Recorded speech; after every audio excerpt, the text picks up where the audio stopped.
एक समय था जब कोई स्कूल या कॉलेजेस नहीं हुआ करते थे। उस समय गुरुकुल हुआ करते थे और गुरुकुल ही एक ऐसा माध्यम था जहाँ से एक विद्यार्थी पढ़ना लिखना सीखता था।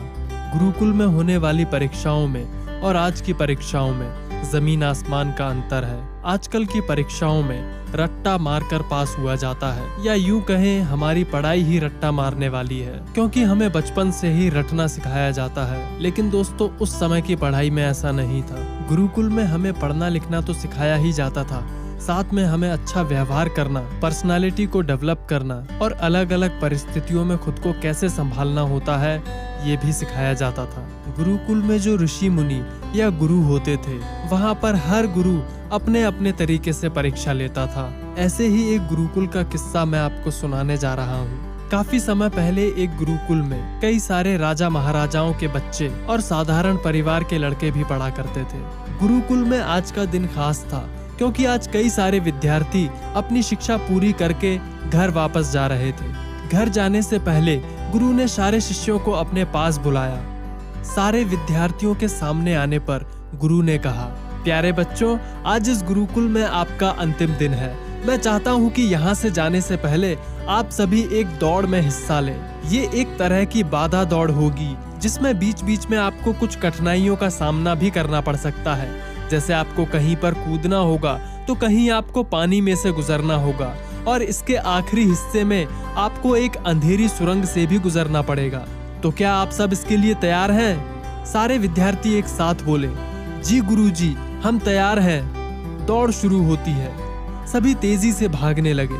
वे तमाम बाधाओं को पार करते हुए अंत में सुरंग के पास पहुंचे।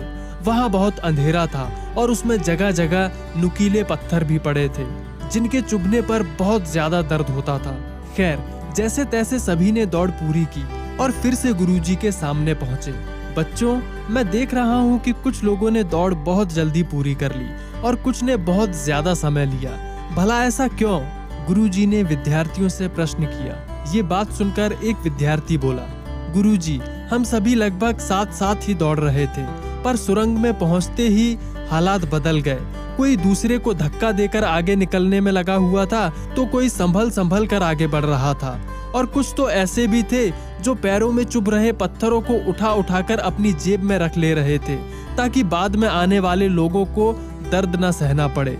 इसीलिए सभी ने अलग अलग समय में दौड़ पूरी की। ठीक है, जिन लोगों ने पत्थर उठाए हैं वे आगे आए और मुझे वे पत्थर दिखाएं। गुरुजी ने आदेश दिया। ये बात सुनते ही कुछ विद्यार्थी सामने आए और पत्थर निकालने लगे। पर ये क्या, जिन्हें वो पत्थर समझ रहे थे, दरअसल वे बहुत कीमती हीरे थे। सभी आश्चर्य में पड़ गए और गुरु की तरफ देखने लगे। मैं जानता हूँ आप लोग इन हीरों को देखकर आश्चर्य में पड़ गए हैं। हाँ, इन्हें मैंने ही सुरंग में डाला था, और ये हीरे मेरी तरफ से उन बच्चों के लिए इनाम है जो अपने से ज्यादा दूसरों का ख्याल रखते हैं। देखा दोस्तों, परीक्षा में कितना अंतर था। इनाम भी मिल गया और शिक्षा भी मिल गई, वो भी बिना किसी टेंशन